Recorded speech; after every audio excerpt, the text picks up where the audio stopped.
Laplana versus Ascensores Servas.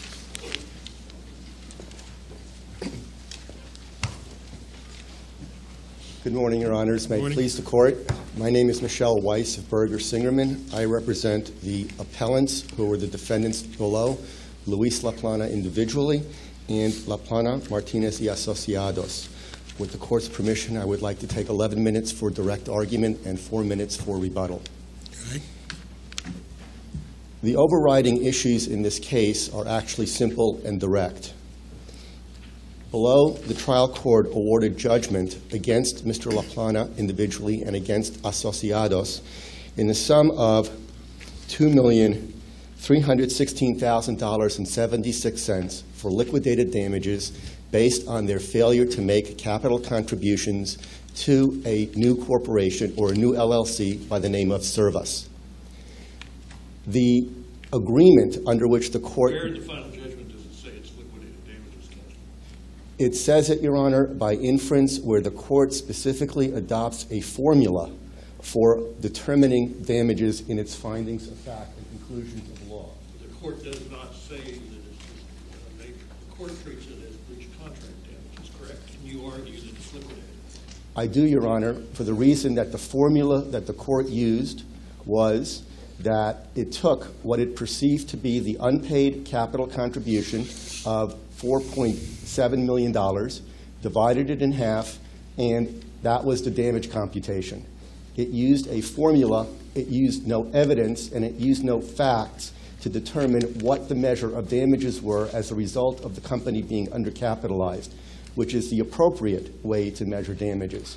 You look at what the capital would have done and could have done to make the business profitable and make money over time. By using a formula that was not designed to provide a measure of damages, but was in fact designed for something different, the court, if not... Well, counsel, this was a 50-50 joint venture, correct? Yes, Your Honor. Pursuant to which the shareholders, one shareholder, Laplana and Laplana Martinez Asociados, agreed to put in the money. Only Asociados agreed to put in the money. That's debated by some, but one, at least Asociados did. And Ascensores, which is an elevator company in Argentina, agreed to provide in-kind services, correct? Yes, Your Honor. And Laplanas did not put in money. Yes, Your Honor. And this is a shareholder's contract, a shareholder's agreement. It can be, Your Honor, we'll characterize it that way because that's the way it was, a similar agreement was characterized in Harrington, and we will not dispute that. And so you calculate up the damages. The elevator company, the Argentinian company, did its part. It was going forward, and within 6 months, the Laplana group, Asociados, didn't put in some money. It did not put all the money in. Isn't that a classic breach of contract where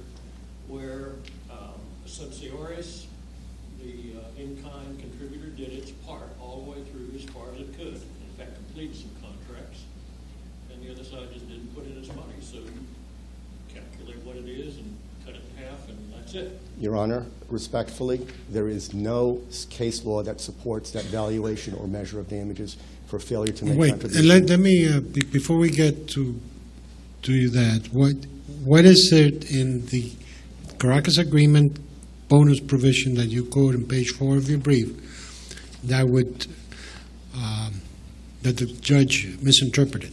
I mean, it says very clearly that if you don't, you decide the full contribution is not necessary, the parties agree that the company will pay the technological partner 50% of the amount of capital that was not actually contributed as compensation. And the judge determined that amount, but as a matter of law, what did the judge do wrong in interpreting the contract the way they did? He did. First, you have to read the provision. The Yeah, provision provision specifically says, if So you Right. have to take that word It's into un- account. it's, I thought it was undisputed that the parties decided that the full compensation was not necessary. That's And then correct. they've made another agreement where they basically went forward without that full contribution. Two different analyses, Your Honor. First, we take the Caracas agreement and we look at the provision the court looked at. The court's provision that it looked at says, if, for strategic reasons, both parties agree the capital is not needed, neither of those conditions precedent took place. The parties did not agree that the capital was not needed. So that provision has no applicability to measure what the damages are if there's a breach of capital contribution, which I will also add for Judge Shepard. So you're saying that there was never an agreement not to make the full contribution by Laplana? Correct. There was a May 13th amendment. That amendment modified what the capital contributions were going to be. But it did not provide a liquidated damages provision of what would happen if the contributions were not made. This provision... Well, but if you're supposed to put in a certain amount and you don't do it, whether you call it liquidated damages or breach of contract damages, where did the court go wrong as far as you see it? The way I see it, Your Honor, and the case law that we rely on, supports the proposition that a measure of damages for a breach of capital contribution is the damages that flow from the breach. But that may be if you don't have a contract provision that says if you don't comply with the contract, you got to do X. And this is what the judge said. You didn't do X, therefore we're ordering you by this judgment to do X. Your Honor, that's not what X says. It doesn't How say not? that. This is what I'm trying to get at. Right. How not? The reason why not is when does an obligation become contingent? It becomes contingent when you modify it with the word if. What was this designed to do? If you look at this provision and where it was in the agreement, in the Caracas agreement, this provision was in the section that dealt with the contribution of the parties and their standing. And this provision, this contract, had attached to it as Exhibit B, a projection. Before this company even started, the parties anticipated and projected that this company was going to be profitable within the first year. They projected revenues, excess revenues of they projected revenues of $1.41 million in 6 months, $6.8 million in the first 12 months, $12.8 million in 18 months, Right, but 17... Where in the Caracas agreement bonus provision do we care about any of those projections? I'm getting to that point, Your Honor. Okay.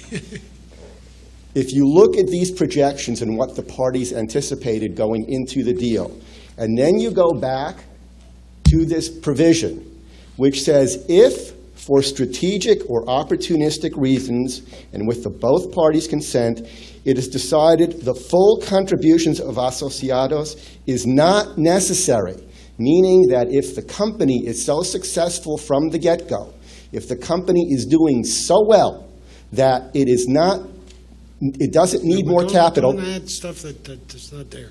Let's stick to that language. Let me finish it. Okay. I need one more clause. Then it says, then 50% of the amount not contributed will be paid as compensation. Right. What does that mean and why does that make sense? If both parties are putting in $5 million, but the company is making so much money that the cash is not needed to be put in, half of the savings are going to be split amongst the partners. That's what that provision says. That's what that provision means. That is exactly the words that if you read them consistently and consecutively in the context of the projections that the parties had, it is a provision that compensates Ascensores if the cash doesn't have to go in because the business is successful. None of that happened. The business failed. There was never excess profits. There was never an agreement not to put in money. But I don't see how you can take your version and not do violence to the language. It doesn't talk about the parties he'll get 50% of the revenue or the gross receipts or any of that. It says he'll get 50% of the amount of capital that was not actually contributed as compensation. If it's not needed. That's the If they make a decision that is not necessary for Correct. strategic or opportunistic reasons. Exactly right, Your Honor. If you don't need the money, if the company is successful. It doesn't say that. It only says if both parties consent, then you get 50% of the capital that was not actually contributed Right. as compensation. So the judge read that and said, okay, since they were supposed to get X amount, 50% is X amount, and this is, half of X, and that's what they did in the final judgment. Your Honor, at what point did the parties agree the capital wasn't needed? Ascensores didn't have the opportunity to consent because Laplana Asociados never put the money in. That's the point. It's a breach. Yes, that's This the is point. this is not a breach provision. It is a breach, and and the condition, therefore, is not something that there's anticipatory breach, if you will, of the condition, and accordingly, parties agree that the company will pay technological partners, the technological partner, that's Ascensores, 50% of the amount of capital that was not actually contributed as compensation. Your Honor, I cannot dispute if this court interprets the contract as clear and unambiguous on its face that way. We don't, and we recognize that. We're here on de novo review. We can interpret this. I understand. As well as the Your trial Honor, court. I understand. With respect to the trial court, but that's Yes. our standard review, correct? Your Honor, you are. Am I correct? Yes, absolutely. You are pushing me to the point where what I read as clear language as to when this kicks in, and the court is disagreeing. And I'm not trying to push anything. I'm asking you questions. Yes, Your Honor. And the questions are, why is this not a damage provision? Yes. And the answer that I say is because this was intended as a bonus if the capital was not needed. And you rely on the two words "not necessary." I relied on the word if, I relied on the word agreement, and not necessary. The other part of my argument is that this claim is a derivative claim. It is not a claim that is brought individually. This claim... This is a shareholder's claim. Each shareholder, they entered into an agreement. There was a letter of intent. Then there was a pre-incorporation agreement whereby each would put in 50%, as we've been discussing. And thereafter, there was a modification by the shareholders of the agreement because one of the shareholders was reneging. This is an agreement between two shareholders to form a United States corporation, correct? Your Honor, it's a shareholders' agreement, and the agreement provides for capital to be paid to the LLC. Florida Statute 608.4211 provides that the right to collect a capital contribution belongs to the LLC, not to any particular member. This is a claim for unpaid capital, as this court is reading this agreement, and if it is a claim for unpaid capital to the company, then the company has to bring the claim or it has to be brought derivatively. That was not done. You have the 3 minutes you wanted to save. You still want to save it, or you want to keep going?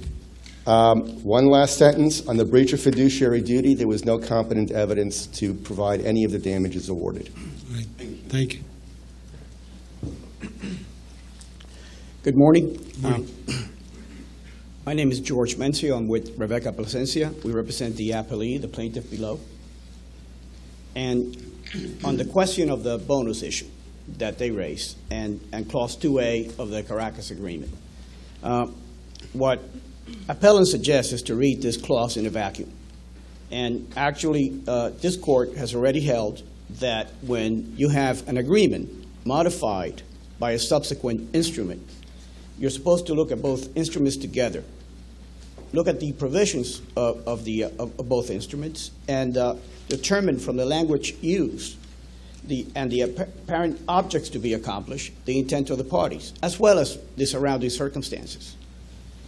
My colleague mentioned that no evidence was taken as to what was the intent of this document, given the case of J&S coin-operated machines from this court. And in fact, the only testimony that came in on this issue was from Engineer Eispoon. He testified, and I quote, that to the extent the contribution was not made, and they were to stop providing money below the $5 million, and in his words, in this situation, they would compensate Ascensores with half the amount that had been contributed in such a manner that the participation would constitute 50-50. In other words, from the very beginning, and that was the evidence that came in, when the letter of intent was signed in June 2003, when the Caracas Agreement was signed in August 18, 2003, and later when it was understood that it was a 50-50 venture and that our client, their technical contribution had been valued at $5 million. So for every, and our client was the technological partner. They brought the know-how. They brought the financing. And that is what the letter of intent reflected and the Caracas Agreement reflected. And when they decided not to, on their own, unilaterally, not to put any money down, then our client was supposed to be compensated for half the amount they failed to put in below $5 million. And that is how you kept that 50-50 balance, because that's what they agreed upon. The May 13th agreement makes it clear that this was a compensation provision. And if it was breached, that the more onerous provisions of the Caracas Agreement would come into effect in terms of financial obligations. Where does it say that, Mr. Mencio? In essence, what it says, Your Honor, is that if the obligations of this agreement are not fulfilled, the Caracas Agreement would govern again as a matter of law. Now, when the court construed this document, it construed it both together.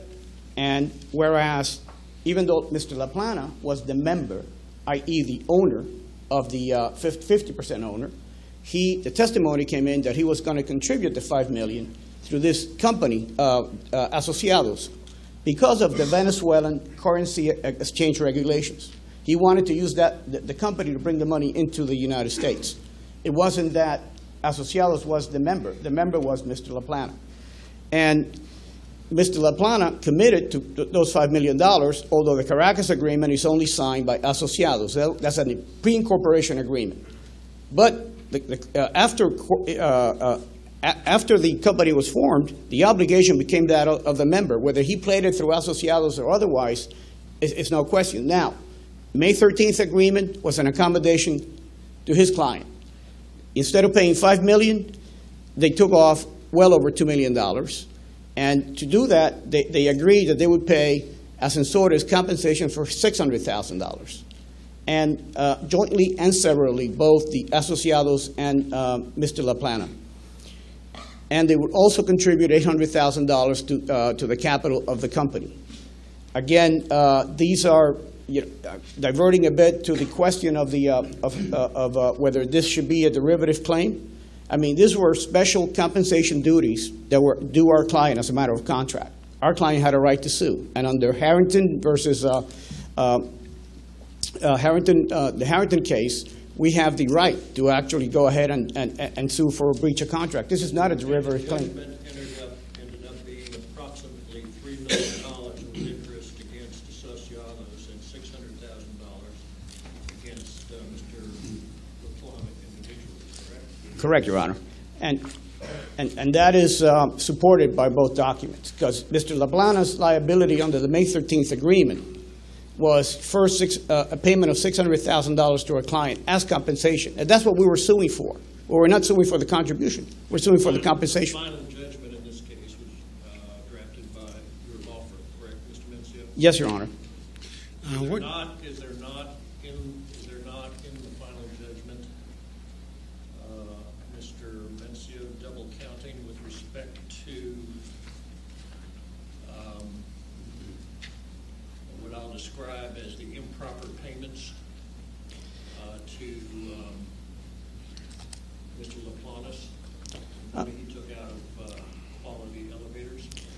No, Your Honor, we believe not. First, Mr. Laplana, on his own, without consulting our client, decided to use the bank accounts of this company to pay for his yacht, to pay for his captain, to pay for his private club membership, to fix his pool at home. Yeah, we understand all of that. I understand all of that evidence, Mr. Mencio, but isn't it so that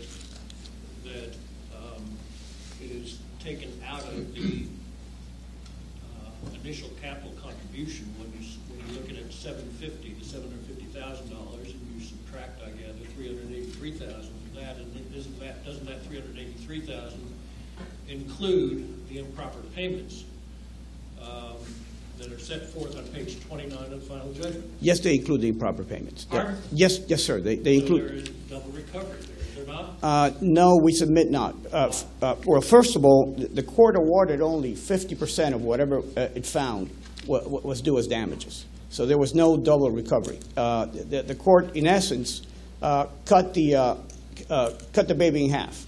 And in this case, rightfully so, because our client only owned 50% of the company. Now, the fact that any money that's put into a limited liability company pursuant to the statute is limited liability company property. That was money of the company that was used illegally, and why do I say illegally? Or maybe illegally is not the word in the criminals. I mean, I'm not using the criminal sense. I'm using the civil sense. From the perspective that he never, Mr. Laplana never sought permission from our client to go ahead and use this company as his personal toy, so he could go ahead and do with it what he pleased. Well, why is Mr. Laplana individually liable? You hang it on a breach of duty of loyalty, but the disloyal part was basically breaching the contract, so why is it more than just a breach of contract? Well, several things. First of all, there's two statutes that come into play here, and both in the limited liability company context. You have 608.4228, and that makes a managing member liable to the other members in any transaction where that member derives an improper personal benefit.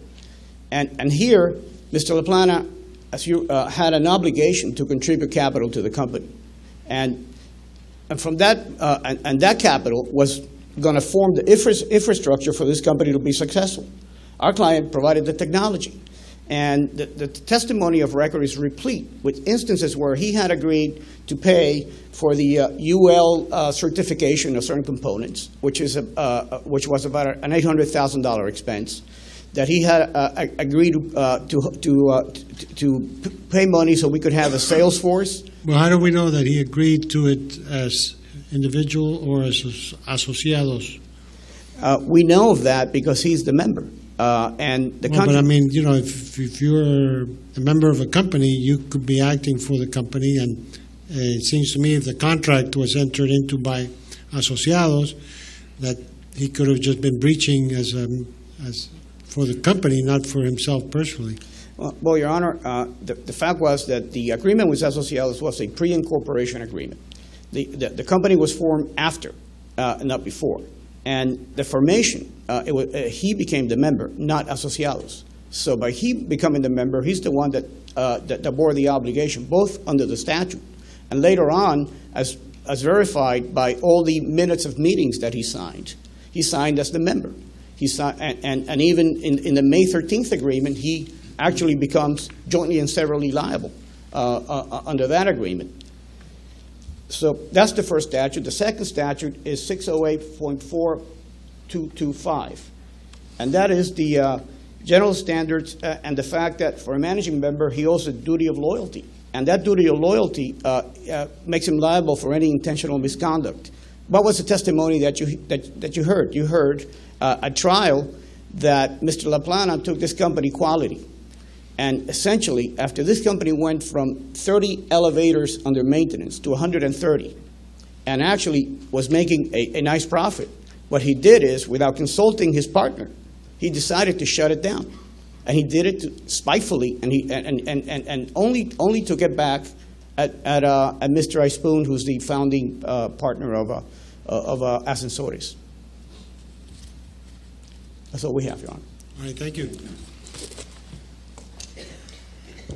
A few points. The comment that Mr. Laplana was personally obligated under the pre-incorporation agreement for $5 million capital contribution simply by becoming a member is flat out wrong. Becoming a member doesn't obligate you to make a single penny of capital contribution if you don't agree to do it. Well, if he himself is writing checks out of the company for his personal use, isn't he individually liable if he's doing it Yes. as an individual? He is. Isn't that why? You file a derivative action. You prove that he took $88,000, and it's okay if the trial court ignored all of the evidence Well, that why he can't put the money back in. why can the trial court, instead of making them pay the full amount to the corporation, then give half to Ascensores, simply give half to Ascensores? But it didn't happen that way, because it was given half to Ascensores once under the breach of fiduciary duty count, and again under the lack of capital contribution count. So it was given twice. Not only that, the unrefuted evidence is that the $88,000 that was taken out was put back. There was no harm to the corporation. But the trial court didn't look at the checks or any of the deposits or Jacqueline Rodriguez's, their accountant's testimony, that the money was in fact put back. It awarded it anyway. It awarded $858,000 as the value of quality elevators on Mr. Ispoon's testimony, who is not qualified to testify because he's not in the elevator service business, he's not in the United States, and it took no view of the financial P&Ls that were prepared and filed by their accountant, Ms. Rodriguez, showing that the company lost $69,000 in 2004, that the company lost $212,000 in 2005, that Mr. Laplana put in over $300,000 into those companies during those 2 years. The company was still valued based on Mr. Ispoon's valuation of 130 elevators at $110 per elevator over 5 years, without any proof that there were actually contracts that were going to run 5 years. Counsel, is there any double counting with respect to the improper payments in the final judgment? Yes. Explain that. $88,000 was deducted from Mr. Laplana made $750,000 in capital contributions according to the court. From that, $383,000 was deducted for improper expenses, including the $88,000. Which means that Laplanas would get it there, correct? He didn't get it. It increased the amount of capital contribution he did not make. Yes, So he got it. So the plaintiff got that money as part of the half. Right. In the breach of fiduciary duty claim, the same $88,000 was ascribed to Mr. Laplana as an improper benefit, and half of it was awarded again, because they were 50-50 shareholders, so half of what Mr. Laplana took improperly was his as a shareholder, and the other half was under the breach of fiduciary count, again awarded as damages. if I understand the final judgment correctly, that also occurred with respect to certain other allegedly improper. Absolutely. UL expenditures, perfect example. It was part of the capital contribution that that the plaintiff was supposed to make. It was part of the damages they got under the breach of contract. That was capital not made. That equalizes their contribution. It was awarded again as an improper benefit to Mr. Laplana under the fiduciary duty count with no evidence of the hours, the value of the hours. It was summary testimony that was objected to. So there was just a complete absence of the court viewing any favorable evidence to Mr. Laplana on all of these specific items, which I don't have time to go through. Okay, Thank you, counsel. thank you.